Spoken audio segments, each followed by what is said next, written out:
ಸ್ವಲ್ಪ ಅಡ್ಜಸ್ಟ್ ಮಾಡಿ ಇಸ್ ನಾನು ಅಡ್ಜಸ್ಟ್ ಮಾಡಲ್ಲ, ಬಟ್ ನೀವು ಅಡ್ಜಸ್ಟ್ ಮಾಡಬೇಕು. It's one way street. You're not willing to be compassionate, you're not willing to be liberal to give me that thing of it. But I expect that you should adjust because it's me. So this ಸ್ವಲ್ಪ adjust ಮಾಡೋಣ. Thing of entitlement. Correct? So ಸ್ವಲ್ಪ adjust ಮಾಡೋಣ is a far more inclusive way to be a Bangalorean rather than saying you're the only one who adjusts. Okay? So I think that's an area of reflection for me as well. Driving and licenses. Driving in?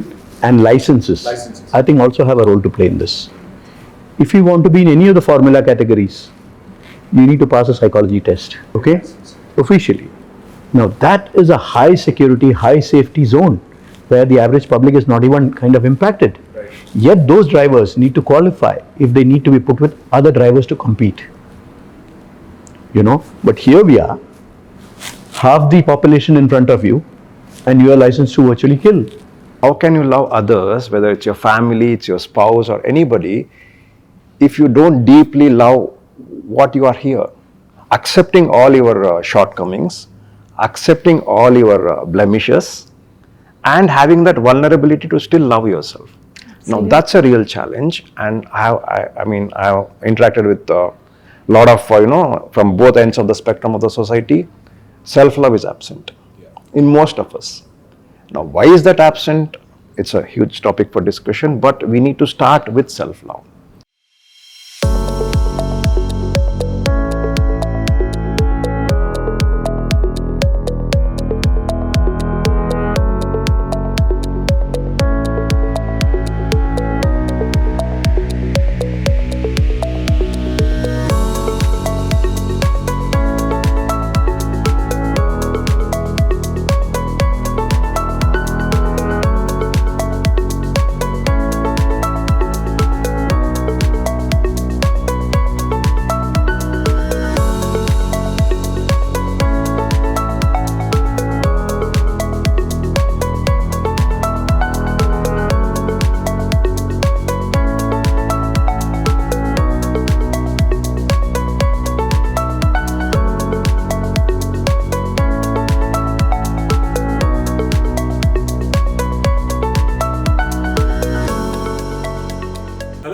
Welcome to FourPlay. Don't get ideas, you cheeky lot. FourPlay by ISD Global is a podcast where Bangalore stops whining and Bangalore starts winning. Because nobody is going to come to the city and say, here's some cheese to go with your wine. I'm Suresh Dhanakaran, provocateur-in-chief, and this podcast is all about trying to make our city sassier, smarter, and sans potholes. Well, that might be pushing it a bit.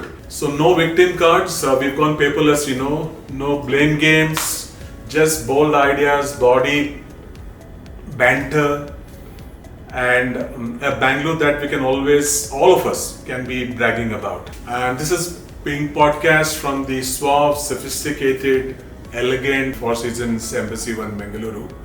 So ready to play. Bangalore deserves far more than passive admiration. We've admired its filter coffee, its microbreweries, the Silicon Valley tag, etc., etc. But now Bangalore deserves action and attention.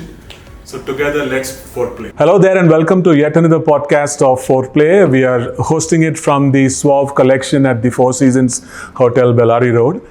Today I have with me a fantastic guest. Is the threesome awesome? So without taking further time, I would like an introduction of all of these people. Let it come from the horse's mouth. So over to you from my left or on my right, whatever it is, Oh, there's only my left. So off you go with Sajit, please. Hello everyone, my name is Sajit. I'm an HR professional, been around this business for about 35 years. Pleasure to be here and thank you Suresh for having me over. My pleasure. Our pleasure. Smitha? Hello everybody and hello Suresh, Dr. Madhu and Sajit. I'm Dr. Smitha Ranganathan and I try very hard to teach marketing and strategy. Spent about 24 years in advertising and strategy, and I teach courses at the executive MBA level. It's an absolute pleasure to be here to have this conversation, and I'm really looking forward to learning and co-creating more from this panel. Thank you, Smitha. Hello everyone, I am Dr. Madhu Nagesh, facial-maxillary surgeon by profession and a meditation and yoga teacher by choice. And I'm very happy to be here. I'm very thankful to Suresh ji that he has invited me. It's a wonderfully diverse panel, and we hope to have really great conversations. Thank you, Madhu. We are very fortunate today that we have one professor and two gentlemen, or correction, one unprofessor and two gentlemen. So let's begin with the unprofessor. Smitha, in your almost quarter of a century, we'll be celebrating Silver Jubilee in your line sometime next year. What is the biggest takeaway that you've had from this city that we all love? Okay, it's a city with contradictions. It's a city with, like any other city, all its hues and cries and whatever it is. But what is the thing that you've actually taken away from the city that is helping you both in personal and professional life? Thank you very much, Suresh. I think I look at Bangalore as a beautiful crucible. It's a crucible of many cultures and many possibilities that come together. If I were to look at how Bangalore makes me feel as a person, the moment one lands in Bangalore International Airport, there is something so nostalgic yet so progressive about what Bangalore is, what Bangaloreans stand for, right, in terms of where we start. So I think that's the visiting card for any city, the way your airport treats you the moment you land. And that sort of really manifests itself into the kind of learning, teaching, and living ecosystem that one is sort of privy to. So the reason why I call this the crucible is, a crucible is something that we use in an experiment to try and test out how mixtures and compounds work. I've seen scenarios where the intellectual humility to learn in the city is extremely high. Not surprisingly, we have some of the finest educational institutions having their origin in Bangalore. So one is that. The second aspect is how beautifully culture is very transient. So there's one part of culture which is the pop culture, which is very today, that our young friends teach us. But at the same time, the whole context of culture and heritage is so there in the entire learning, teaching, and living ecosystem. I'll just leave you with just one thought, which is, there's a very famous event which happens every year in a place called Tiruvayyaru, which is the birthplace of Sri Tyagaraja, which is in Tamil Nadu. But come January of every year, Lal Bagh has a very, very interesting non-documented event. So many of us, it could be medical practitioners, could be IT head honkos, could be students interested in music, in the middle of their morning walk, come together on the day of the Tyagaraja Aradhana, which happens in Tamil Nadu, to just sing the kirtanas without even background music, right? So there is so much that this city brings in, there's so much that this city absorbs, and let us breathe with everything that it gives us. Lovely. I think you unwrapped so many beautiful things about this city in the last couple of minutes. Thank you for doing that, Smitha. Sajit, coming to you, you've been a HR practitioner for, I think, more than 3 decades. In your experience, and you must have obviously kind of looked at and validated so many resumes. What is that inherent skill that you saw that is actually, for a fact that subliminally or overtly it has come from their existence in Bangalore or living in Bangalore, that is reflected in their resume? What is the one thing that stood out? The first thing I'd like to think that this city converts you into being more cosmopolitan. Yeah, well said. And probably today the most cosmopolitan city in India. Correct. Even bigger than Bombay. And that's been so subtle and understated.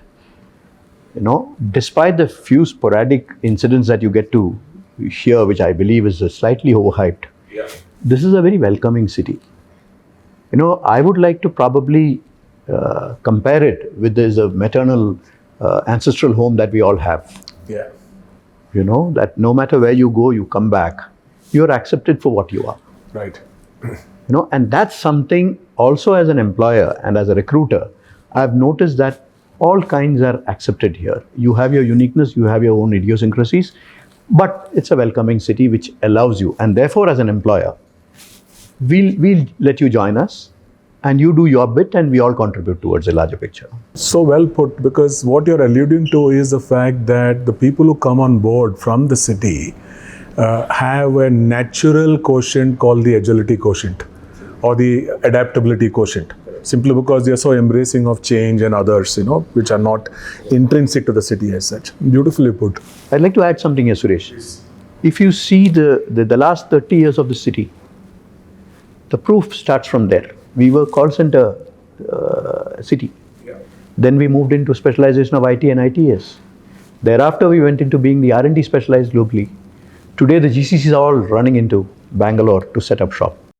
And there has been no formal or organic effort by either the decision makers or anybody else to transform the city. But it's kind of evolved.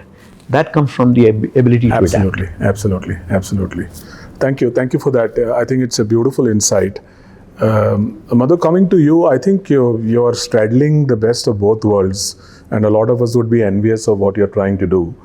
So I hope I get this thing right. You do facial-maxillosurgery, and you're also yoga therapist, right? So forgive my tongue-in-cheek about being this, is the fact that so when you do your therapy and when you do your treatment, and do you ask actually your patients to take some deep breaths before you give them the bill?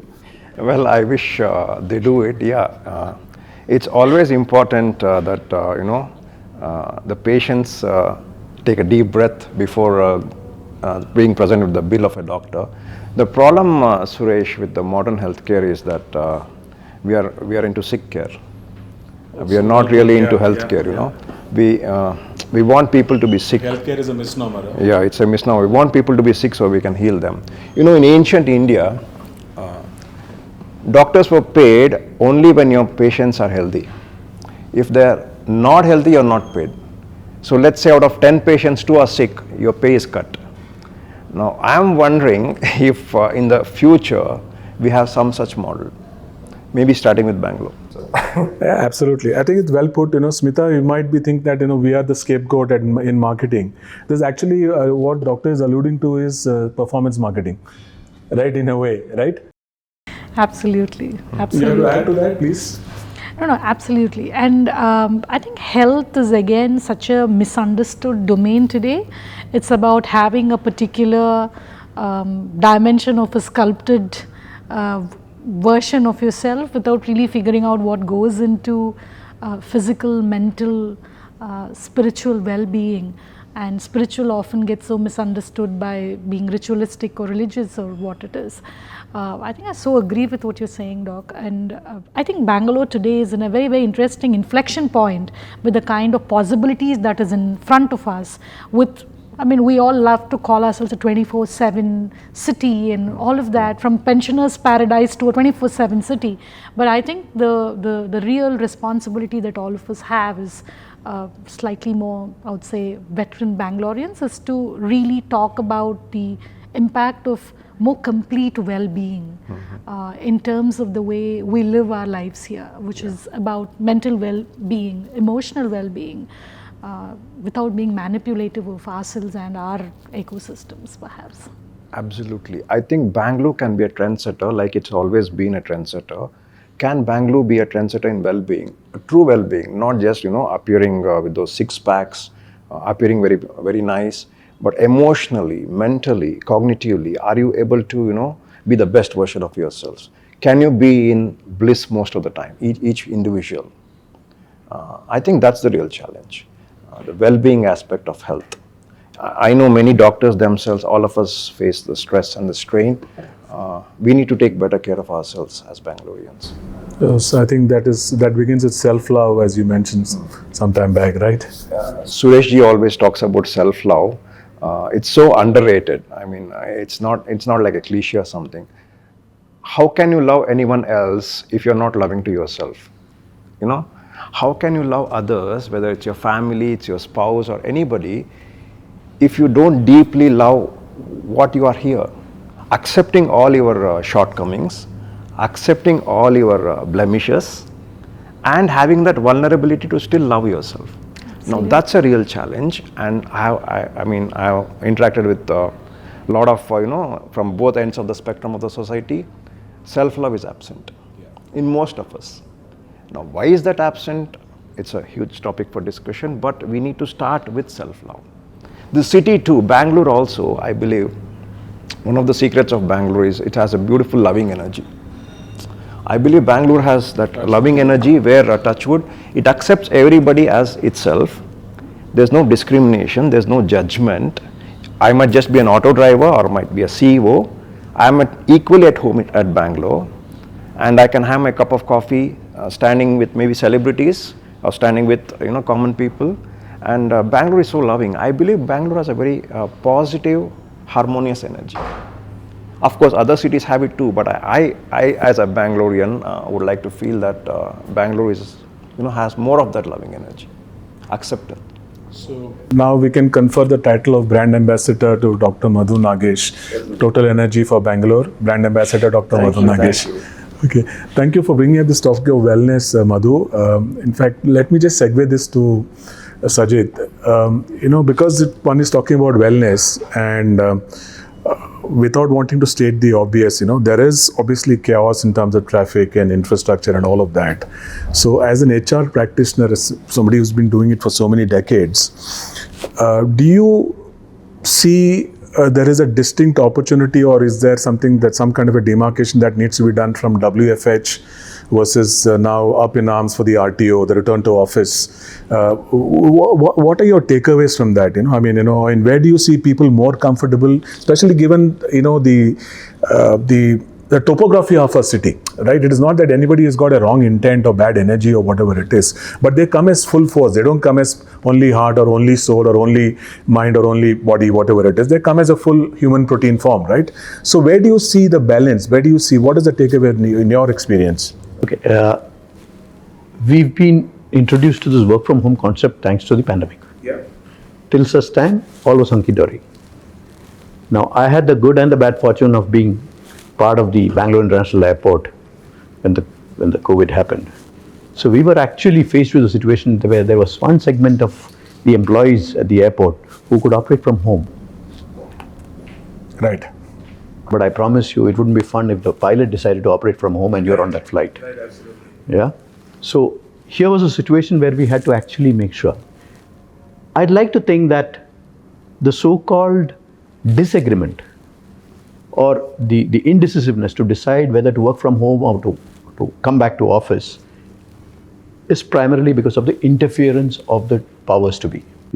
If you could permit the discretion of the worker himself or the employee himself or herself to decide, as to which is more feasible and therefore more productive, I think we would put to rest this so-called debate to a great extent. For example, like I jokingly said, the pilot knows that he cannot sit in his drawing room and fly the plane. Right. I mean, he and she knows it better than anybody else. However, I'd like to believe that the so-called bosses are the people who are feeling more insecure than the actual employees here. Yeah. Because thanks to our heritage and what we have inherited from the earlier rulers and the foreign, influence that we've had, we believe that unless we out of sight is out of control. Right. And that's what I'd like to think is what is really ailing us. We need to make up our mind. It almost borders on a similar situation of whether to be a vegetarian or a non-vegetarian. It needs to be left as a personal preference. And believe you me, after an initial, there is bound to be a little dip in the productivity and the way things evolve, but better sense will definitely prevail. I mean, that's my two-bit take. Absolutely, absolutely. I think, why not? It should, because I think a comfortable mind and heart space, gut space, soul space is the best way to kind of leverage your productivity and creativity. It is not about sitting as, within a cubicle and saying that, okay, I'm here physically present, but my mind is, because my 6-year-old doesn't have any support, I'm not sure about the help at home or whatever it is, right? So it's baffling sometimes that, as you mentioned, the senior leaders miss the wood for the trees, right? Sorry. I think people need to be trusted, I was saying. I mean, you trust people that they will do their best, and you give them the freedom. And when you trust people, when you empower people, that's when their best comes out. So it's an absolutely valid point. Trust people, give them the responsibility, let them do their job. You take a step back. Absolutely. A beautiful segue into Smitha was there as always the enabler in our first meet for the leaders that we had done here at the same venue when trust was the topic. And she was doing the moderation with Dr. Shankaran Sundar, Dipti Bapaya and Chef Alwyn. And trust, we believe, could be a AAA, if one were to take a parlance from BFSI, a AAA as an asset, ally and ammunition. Right. Today, I think, in fact, when we did a trust conclave sometime back at IIM Bangalore, some of the very, very senior leaders from big MNCs in the breakouts would actually say, do you think and pull it off? Can you bring it to our organization? Because forget lip service, you don't even give it even a remote reckoning that something like this should actually happening.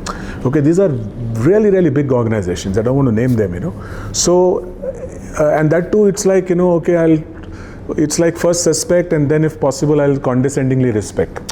That's not a journey that we would like to kind of undertake together, I mean, like you said, it's so, trust is a collective responsibility, and therefore the energy would become a collective responsibility. I think it has a domino effect, right?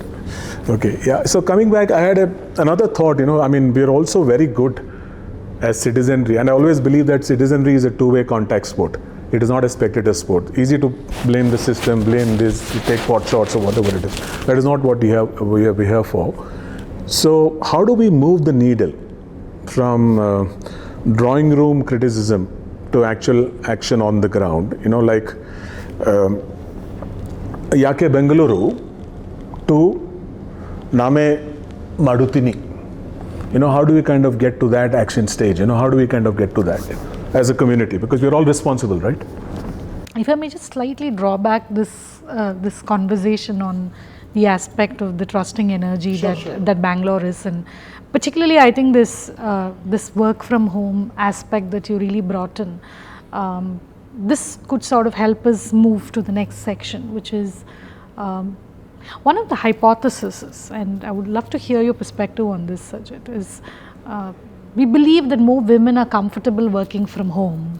Okay, that is a hypothesis, saying that it just makes them feel more in control, yeah. But if you actually take a good poll, you'll actually realize the truth is far away from it, because we actually feel great at being pulled around in 5 different aspects, and then the optics still needs to be right in every single thing, right? But on the other hand, if the why behind the decision is because I think you will do the best in whatever you're trying to do, I think the way everybody, especially women, will respond to it is going to be very, very different. Now that brings us to this whole aspect of what can we as citizens, as I think somebody like, I think each one of us are compulsive optimists if I were to look at it when it comes to Bengaluru. And what is it that we can do? One is try and see if we could be part of formal or informal groups. When we say groups, it often ends up being political. That's not the idea, but accountable groups. We might want to call this with a very nice fancy name, but those groups should go beyond being the resident associations of a campus. Geography, as you always like to say, is history, right? But it needs to go beyond a resident welfare association, but it just needs to involve people from various facets of life thinking, with very divergent thinking, coming together to try and reimagine the possibility of different microcosms that can so beautifully exist within a city like Bangalore. One, if you're trying to create what these microcosms can breathe to us, what can they bring to us, what is it that we can bring to them, then we can try and look at how do you crystallize that into a more finite infrastructure and what it takes to do it. So right now what I think is the need of the hour for each one of us, which includes me, is how can I be part of this movement that I'm more than happy to initiate, where we can rethink microcosms which can spell hope, life and life beyond us for the next generation which will take off. Absolutely. I think well put. Absolutely, yeah. I absolutely agree with Dr. Smitha. Yes, we need to have more conversations, work towards solutions, involve all the stakeholders, different generations, right from the senior citizens to Generation Z. Now, what the senior citizen wants from Bangalore would be completely different from what Generation Z wants. But Bangalore is such a beautiful concept that it can, involve everybody and cohesively move forward. Number two, action. Weekends are when most Bangaloreans are free. So why not Sundays be a place for coming out solutions to the very simple things, to the most complex things. Now, when you have a dialogue like this on every weekend, I'm sure we will come up with a cohesive solution.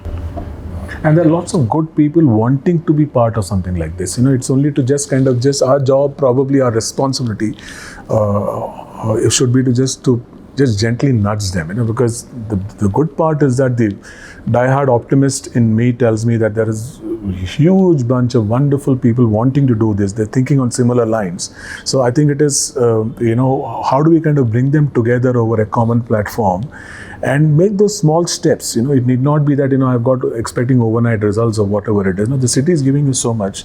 What's our giving back to it? I'd like to know what you think about it, Sajit. I'd like to know what you think about it. I was hearing both of them, and I again, my mind went back to the pandemic time. If you see, there is a classic example globally of being self-governed. Yeah, very good point. Yeah. Okay, which means we as human beings and as citizens of this city, beautiful city, we are very much capable of self-governing ourselves. It's just that we tend to be more indiscreet than discreet. I guess it's like the young teenagers, the parents are not at home, so let's have a party. We tend to overdo it at times when it comes to our civic responsibility. Smitha said, I think that's a core of being a responsible citizen of this city. And that's where I brought in the element of being able to self-govern myself. I'm able to control myself, do what is expected of me, and conduct myself in a manner that befits being a Bangalorean. Again, going back to what he talked of self-care as a citizen of this city. Right. Sure. So the brand Bangalore is Namma Bengaluru, right? So why not rephrase it as Namma Nimmellara Bengaluru? So it's mine, it's ours, it's yours too. Namma Nimmellara Bengaluru. So there is that sense of belonging. It belongs to me, it belongs to you. Let's work together. Let's make this brand beautiful. Let's make this space beautiful. So Namma Nimmellara Bengaluru. That's well put, actually. That reminds me, the last time we had a session, Yashaswini, Yash, right? So she was there, and what she actually beautifully articulated was the fact that we need to give a little more recognition and love and respect to Bengaluru, because we don't seem to be acknowledging and doing that enough, So, and it is again going back to the same thing of that collective responsibility, we just take it for granted. It's like they say in Hindi, Ghar ki murgi, dal barabar, or whatever it is. And we don't seem to acknowledge all the richness and the beauty and all the things that the city has. We seem to be the only it's that beautiful story about, through the two lenses that you can wear is, so as a society, we suffer from what is called the DDS, the deficiency detection syndrome. And we are all about, what is wrong with that person or what is wrong with that system. So we just slightly move it to kind of know what is right with it and begin there. There will be a whole lot of, as Smitha's beautiful word that she uses, and she over-indexes on that, and I love it for, is that possibilities. Look at the amount of possibilities that it opens up, when you think that what is right with the place, what is right with the people, what is right with the system, rather than saying that, okay, I'm finger pointing, what is wrong, yeah. So what you just said actually reminded me of the famous story of the Indian Institute of Science was selected, I believe Jamshedji Tata met a young monk on board a ship on his way to England. Okay. And so he expressed the lack of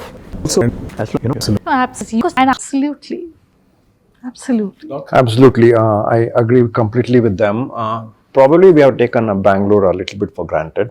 And say that again. Yeah.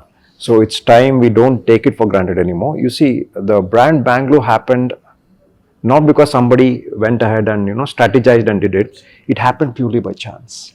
So I would say there was some divine intervention, whatever you call it. Now, when you have such a gift, you need to nurture it. You need to cherish it. Give something back every day. And it need not take, hours of your time. Just few minutes. Today, what I'm going to do? for Bangalore. It could be a very simple act. Today, whatever is in my power, I do it. And yes, let's focus on the positives. I know the traffic jams are terrible, but what if there was a Bangalore without the traffic jams? Would it be one of the best cities ever in the world? With the people, with this climate, with all the intellectual capital. What if you took out the problem of traffic jams? What if you had the developed world, traffic? People are very disciplined. Then how would Bangalore be? Is it doable? I truly believe that it is. It just takes a lot of planning, strategizing, citizens coming together. We are some of the most beautiful minds here.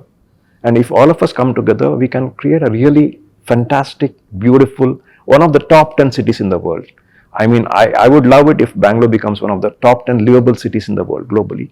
I'm sure it's possible. It's just that mindset needs to change. Once that mindset changes, I'm sure it's possible. Oh, absolutely agree with you, Doc. So just breaking it down, right? Traffic jam, is it? So what are those things which really bug us about a traffic jam? One is the fact that you've left but you're going nowhere, you're reaching nowhere, so you're like stuck perennially. Second is the amount of built-in stress which manifests into mindless honking on the road, and how does that really kill the entire aura of the space, the whole energetic imbalance, and that feeds into this whole frenzy, right? Starts off with some very small rules that we can commit ourselves to in terms of lane discipline, right? Second, I think Namma Metro, for instance, has completely revolutionized the way one is capable of traveling in Bangalore, right? Of course, there are so many other corridors being connected, and it's just going to be a matter of time. But with Namma Metro, for me, has come a plethora of problems because I live just 150 meters away from a metro station. There are blatant boards out there which says no honking around the metro, right?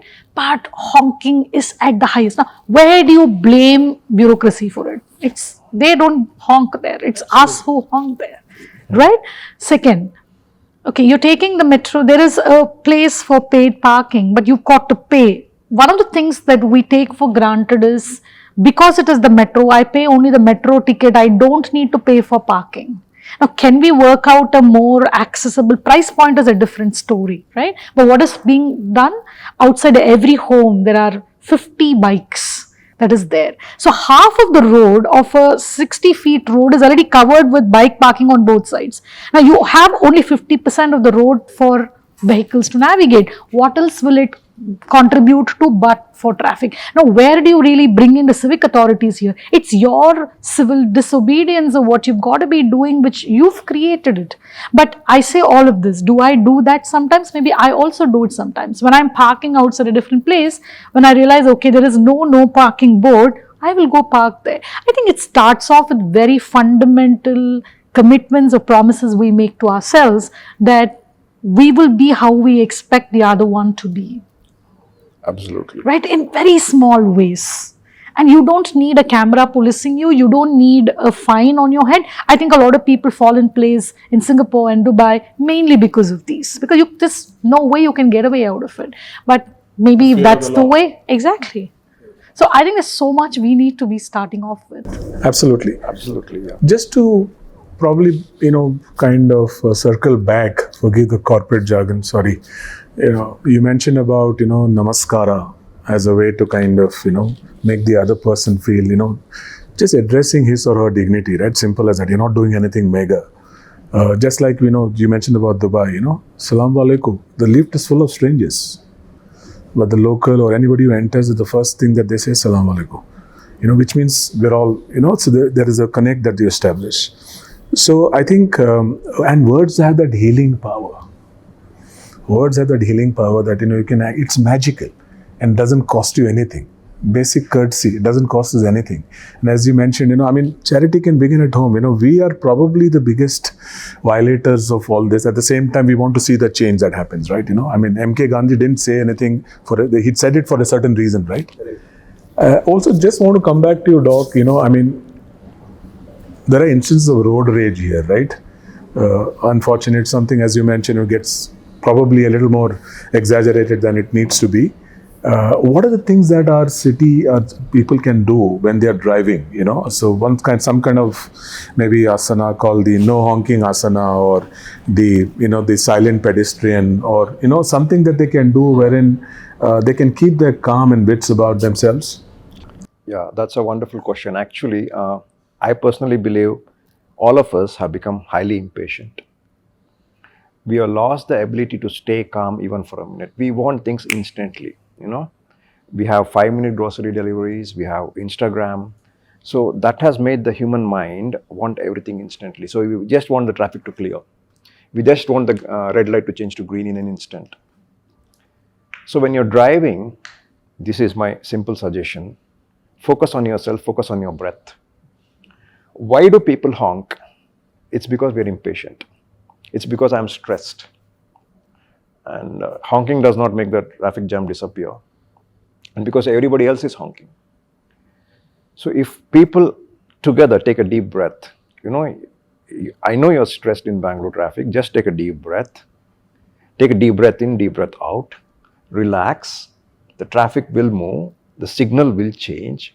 And why not use this time you're stuck in the red light to just take a pause break, to just pause. I want to tell them about this that they can do. And I have a technique where I have a technique. This is coming free of cost, please. I call it the facial harmony method. Imagine you are stuck in a traffic jam and there's honking all around you. How is your face? Is it smiling? Is it pleasant? I'm sure it's not. It's irritated. You're frowning everywhere and your jaws are tight. You just want to get out of there, but you can't get out of there. So what I say is, be comfortable in the discomfort. So what you do is take your fingertips, just tap on your face, okay? Just tap that and do some deep breathing. Slow, deep breath. Stomach goes out, stomach goes in.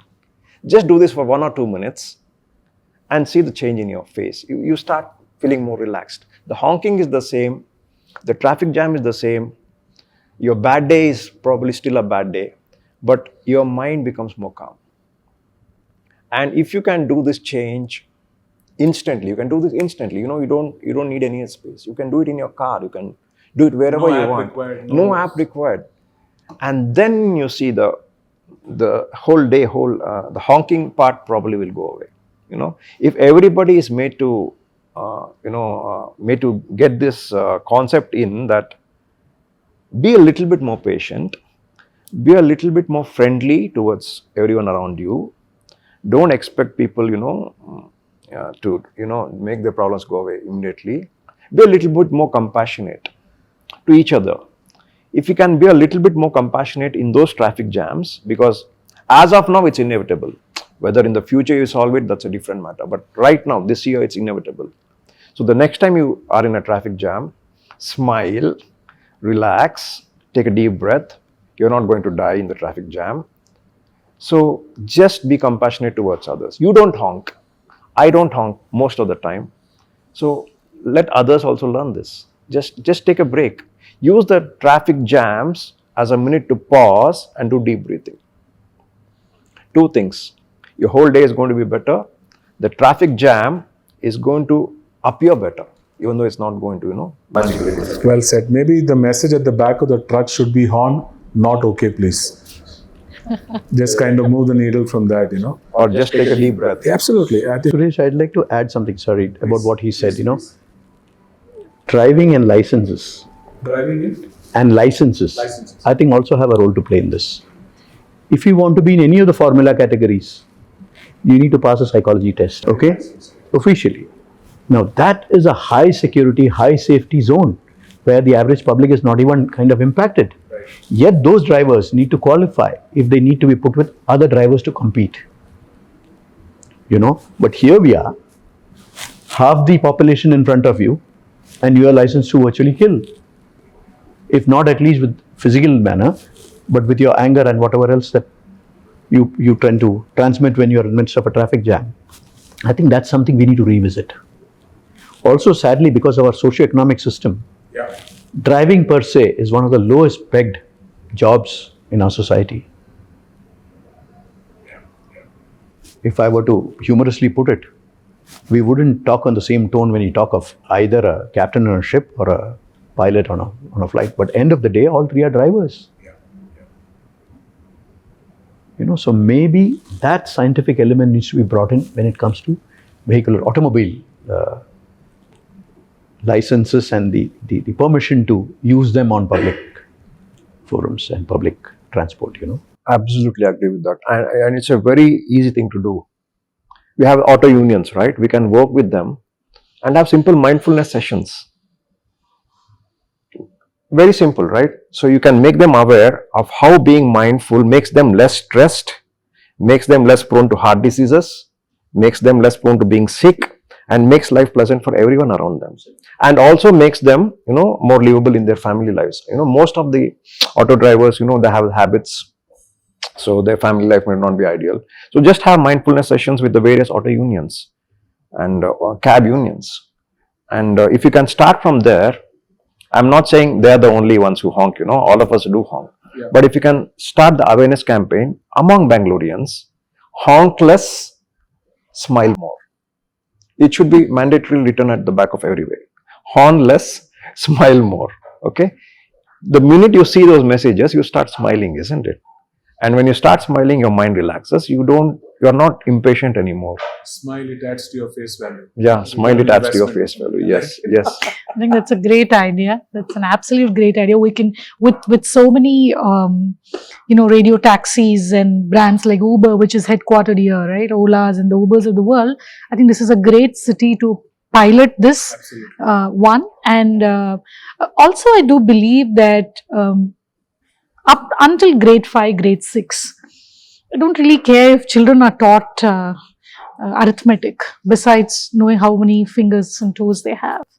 But I think what it takes to be a Bangalorean, let's define who a Bangalorean is. What it takes to be, it's a privilege. It must be a privilege to be a Bangalorean. And it doesn't matter whether you go to an IG school or you go to a government school. No, we're all in the same place. So I think that must be, instead of having a language as a marker of what it takes to be a Bangalorean, it's the mindset, it's the way you live. Language is a medium to communicate that, but there are so many other non-verbal cues on the way to say, well, I am Bangalorean. So the way you carry yourself, the way you treat another fellow human being with compassion is what sort of defines you as a Bangalorean. So I think even in schools, this must be a compulsory way for us to, I'm okay if a couple of credits are off, but if this is there, I think this brings in so much more. And I think children have this magical power of pestering their parents to fall in life. To just come back and fall in line because this is what the teacher told me. And what your teacher tells you when you were... Absolutely, right?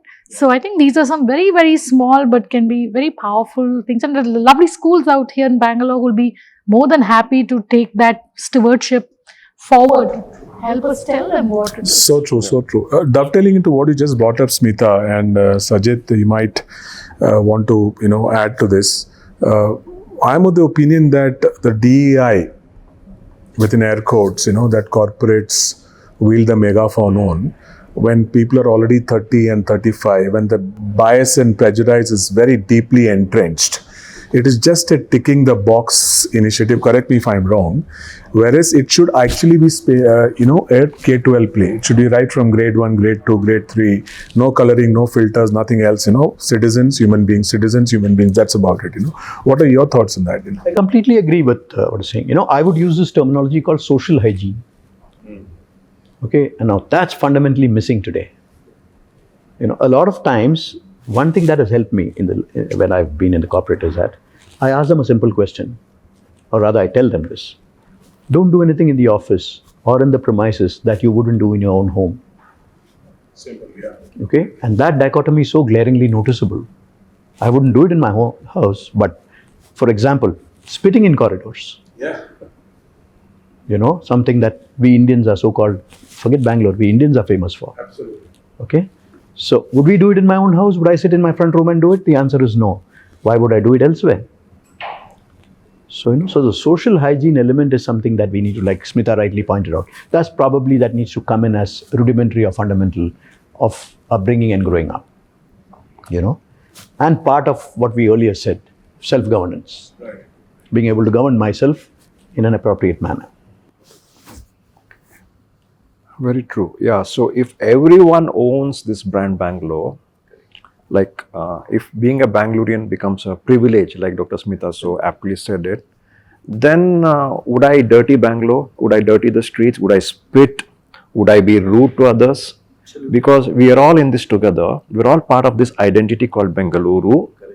So why not start an awareness campaign about that? That there has to be a involvement of every stakeholder, right from the lowest to the highest.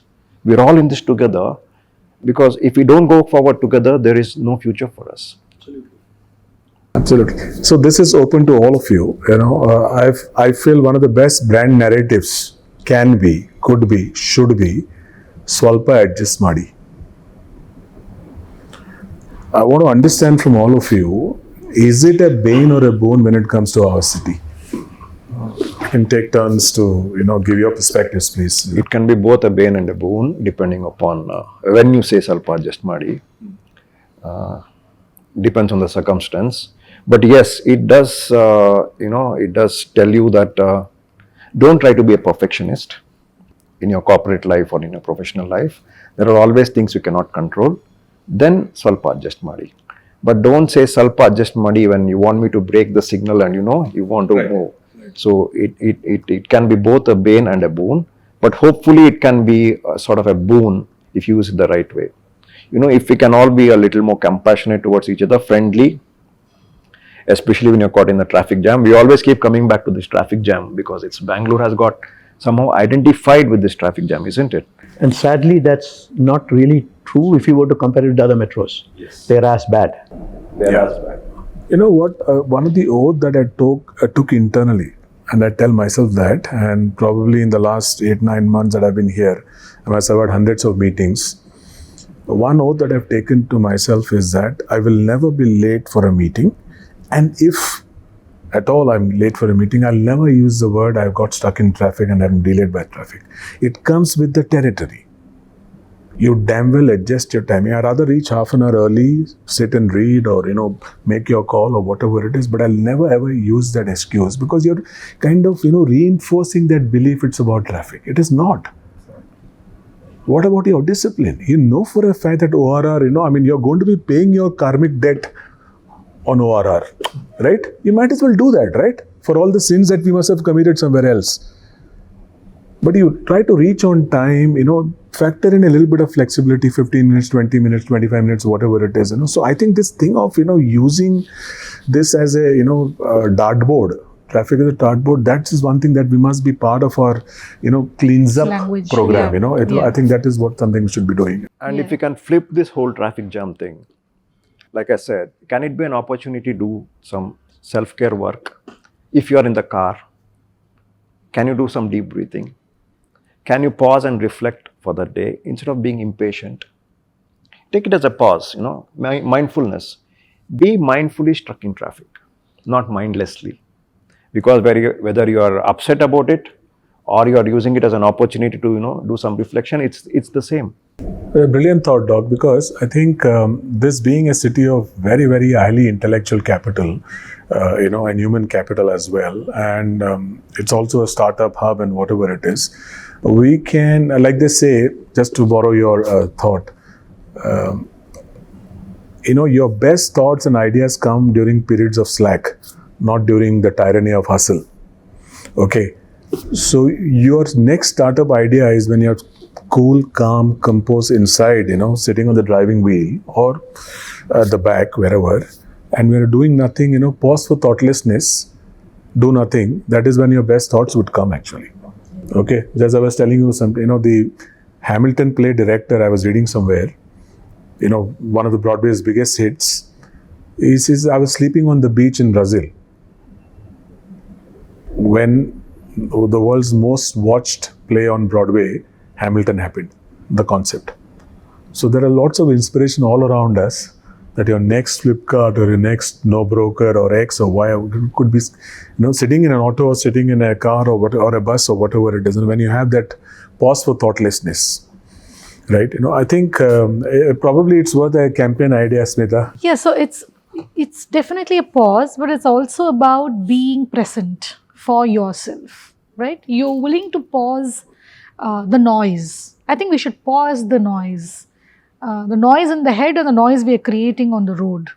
But it's about being present, even within that pause, and that's exactly where the best ideas germinate. And as one wise man said, the present is a present. I mean it as a gift. Absolutely, right? And what you said was again very interesting about Swalpa Adjust Madi. Somewhere I do believe that I'm also part of this problem, which is Swalpa Adjust Madi is nan adjust madalla, but neevu adjust madbeku. It's one-way street. You're not willing to be compassionate, you're not willing to be liberal to give me that thing of it. But I expect that you should adjust because it's me. So this Swalpa Adjust Madana. Thing of entitlement. Correct? So Swalpa Swalpa Adjust Adjust Madana is a far more inclusive way to be a Bangalorean rather than saying you're the only one who adjusts. Okay? So I think that's an area of reflection for me as well. And I must be okay if the flower comes in five minutes later, but I'm actually fuming in the morning because I think the gods are unhappy because I've not lit the lamps on time, right? There's an entire supply chain which could be derailed. Yeah. Right? It's beautiful. It's a beautiful thought. Just changing one letter. Swalpa adjust ಮಾಡಿ, ಸ್ವಲ್ಪ adjust ಮಾಡೋಣ. ನಮ್ಮ ಬೆಂಗಳೂರು, ನಮ್ಮ ನಿಮ್ಮೆಲ್ಲರ Bengaluru.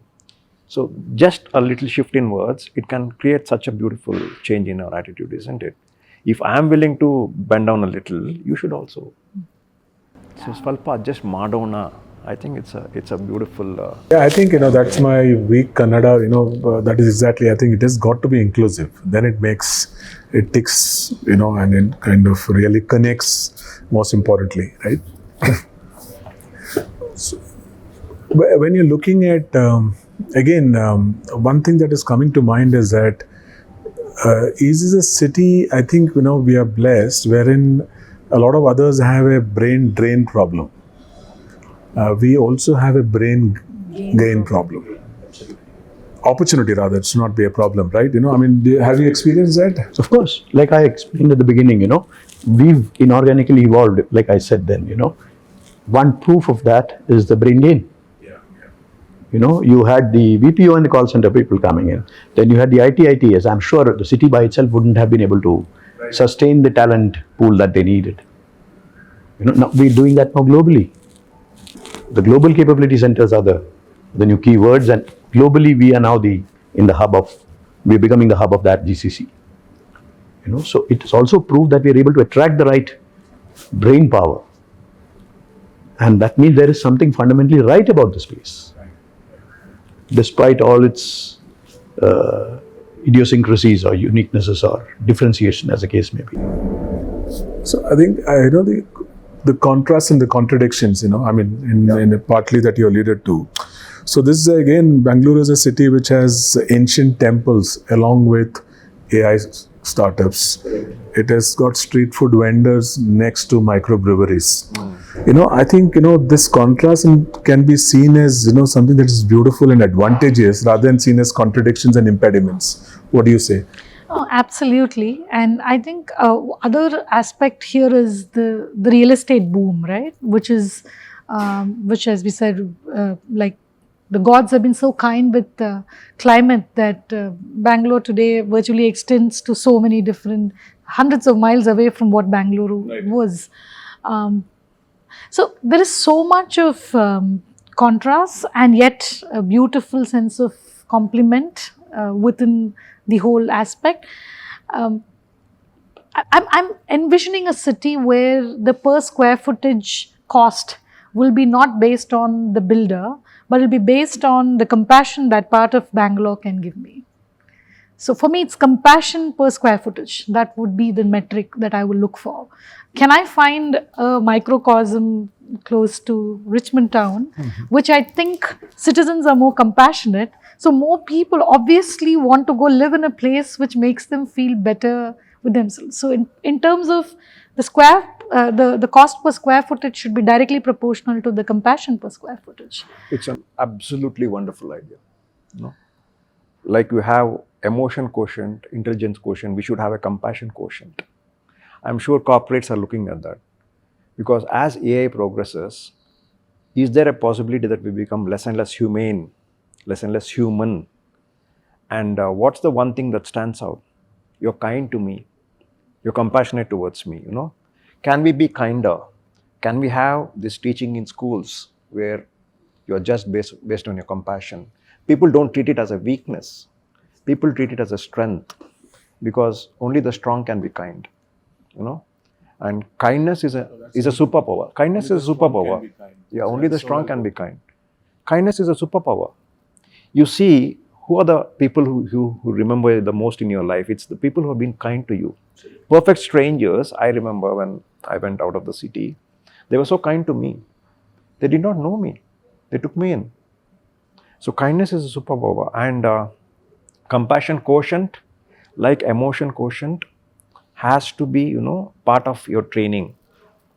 And corporates and the companies which are more compassionate towards their customers, towards their peers, towards their employees, they will survive. If you take most of the top brands, I'm sure Dr. Smitha will know, they've been very kind to their customers. They know what their customers want. They've been very kind to their employees. Being kind does not mean being uncompetitive. Absolutely. You know, Yeah. you can be kind and competitive at the same time. You can be one of a kind. You can be one of a kind. Yes. One of a kind. Just to take a cue from what doctor said, you know, Bhutan operates in the same way. Yeah. Gross happiness index. They're not worried about Yeah, I their was coming to domestic. that. Finland, Norway, they're always scoring high on the happiness index, No, right? Bhutan only measures themselves on that. It's a country. Yeah. So why not others too? Absolutely. So what you just said is a replication of that. Yes. So these are the takeaways actually, in terms of implementing, this compassion index. Can we collectively launch it? And is there a blockchain or any such technology? We are contemplating that for trust, to create a trust exchange model on the lines of a stock exchange. The metrics are all trust, and subsequently which can go into the balance sheet as well. So there is a trust valuation that you can bring in, just like a compassion valuation, because this will become an asset for the city, right? If you treat Bangalore as a brand, just like they do Dubai. Dubai is a brand, right? And it's run like a CEO. There are vice presidents, senior vice presidents, and directors, and all that. So that's the reason why it works like clockwork. Apart from the fact that there is a serious respect to the law, right? So there are certain things that we as individuals and as collective communities can do, and this is, I think, as you all mentioned, it's a great idea that we can actually embark upon, and just the measurement of it, how do we kind of do that, make it very accessible, make it very relatable, and happy to kind of, jump in. So just like you talk about the safe, it's like the Maslow's hierarchy of needs, right? We started off by talking about great neighborhoods need to be safe neighborhoods, okay? Great neighborhoods need to be having the perfect address, which is your self-esteem need.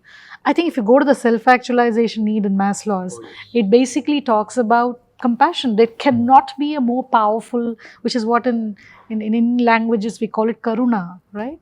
What is your karuna quotient of a particular space that you are willing to put in? So I think this is also a space where it's not just about AQI and everything else. And I think that's the quotient that Bangalore must maybe pilot, right? And I'm sure we have some amazing real estate brands who are willing to look at it. For them, it's sustainability is not just sustainability in terms of the balance sheet and in terms of the annual report.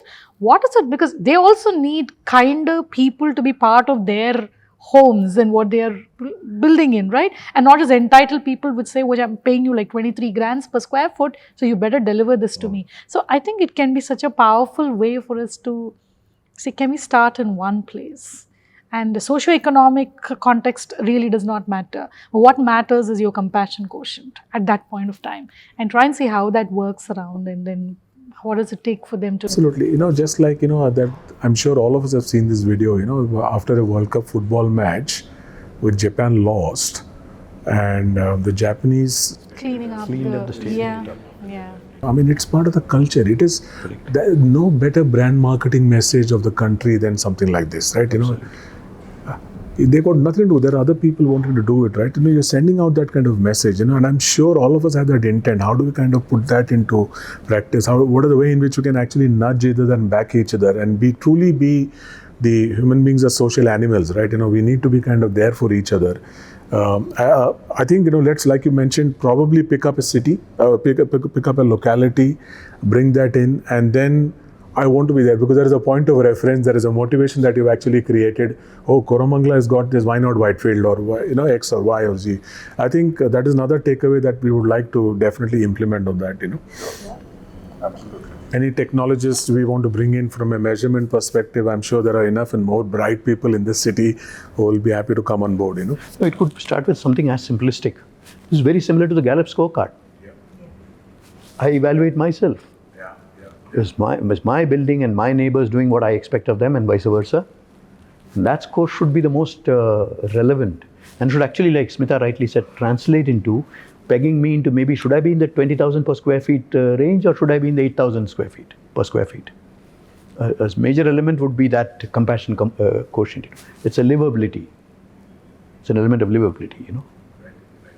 Yeah, so some of the cities in the world are having things like sustainability city and creative city and media city and all of that. I think this can be actually a pocket which says this part of the city is all about the compassion index. I think it would be a great idea for us to actually invite what infrastructure builders and people who can really influence this, because exactly bring them on a particular on a forum to really hear them out, and how can we support each other on this, because otherwise you'll find that sustainability and wellness today is about having a pebbled walkway in a property which is like 200 square foot, and maybe a sound bath meditation place for seniors.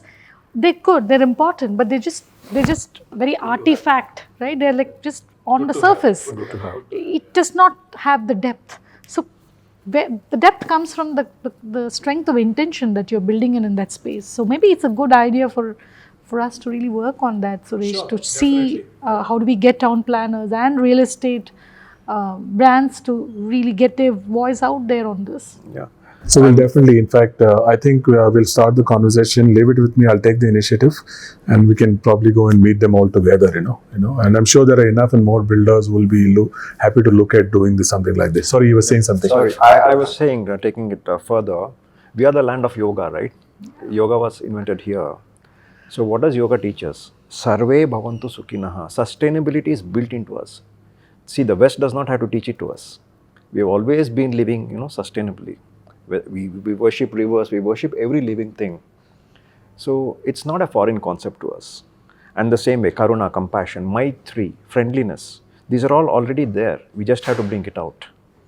And I'm sure you can take it forward, these very ideas, compassion, sustainability, and inclusiveness, trust. These you can have an index. So all of this so beautifully intertwine and overlap. I mean, if you do even probably a 5 out of 10 job, you would have done a bit, actually, I think it's worth taking up the initiative. So, yeah, I think post this, we'll definitely take it up. More than happy to do that. In winding, some of the best from the University of Nostalgia, Sajit, what the city has offered, if you can tell our audiences, First and foremost, like I said, it's home. Not very many cities can offer you that. I mean, some of the bigger metros. Roots are somewhere else. Somewhere else. Despite the limitations, it's home. I may not have an air conditioner in my house, but it's still home to me. The belonging, being part of the larger landscape, and the acceptance, which is a big tribute to the spirit of the city and the people here. I'd like to believe that that's what, and it doesn't take very long for you to become part of it. It's like the magical weaver who kind of blends those threads, including the expensive ones, and out comes a extremely expensive and very delicately woven piece of cloth.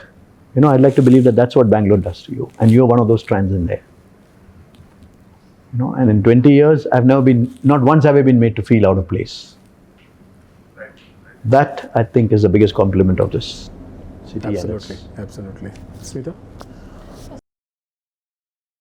So many stories that one can go to. One is, as you all know, I tend to travel a lot, and lately I've made a very conscious decision that I will take a cab, and I generally take a woman-driven cab, because then I have no concerns pink on. taxi. Yes, the pink taxi. Yes, and I cannot tell you, if one lady in the pink taxi fleet cannot turn up to pick me up at 1:30 a.m. She's got a method to signal at least half a dozen pink taxis. So I've never ever waited for a cab beyond 2 minutes, even if it's in the thick of the night, for one woman to come and pick me up.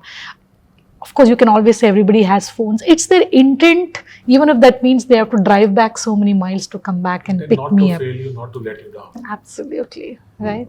That is one. The other story, which is so close to my heart, was I was in Singapore when my son was writing his grade 10 math paper, and he got into an Uber auto, and the Uber auto guy perhaps was not among having the nicest of his days, but he just decided to cancel the trip. And this kid was not even carrying enough money to even take a Rick back to the school. And he was a place there called Veena Stores, which sells the best idlis and chutneys. Now, the person at Veena Store just doesn't know my son personally, but he just saw there was this kid in a white and white uniform, obviously carrying his exam pad, staying on this. All of this is like almost 7-8 years ago.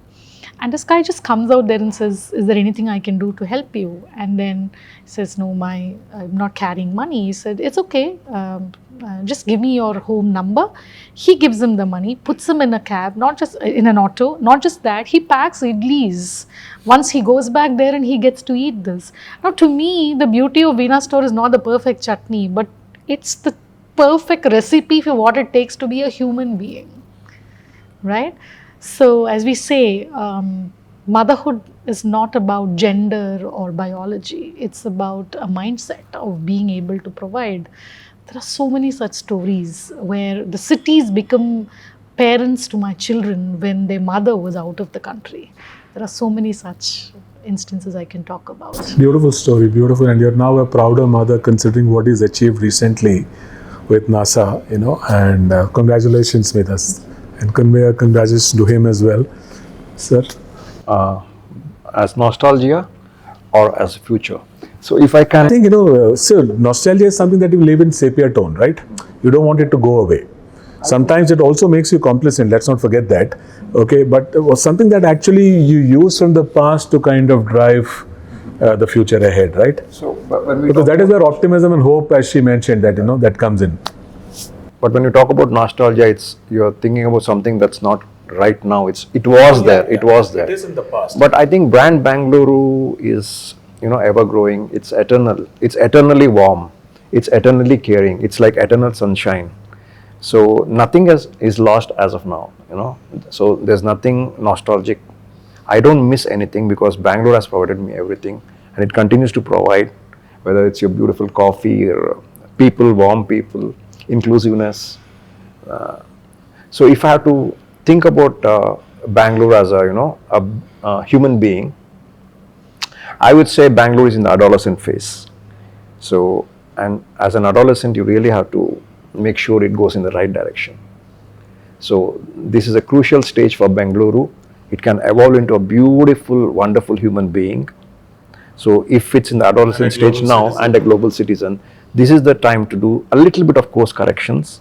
Adolescents need some guidance, and then it will evolve into a beautiful citizen of the globe, something like that. So that's my thought. Nicely summarized, Doc. Nicely summarized. Thank you. So I think it's a good time to actually conclude this beautiful session. We could go on and on and on, but there are some time constraints that we have.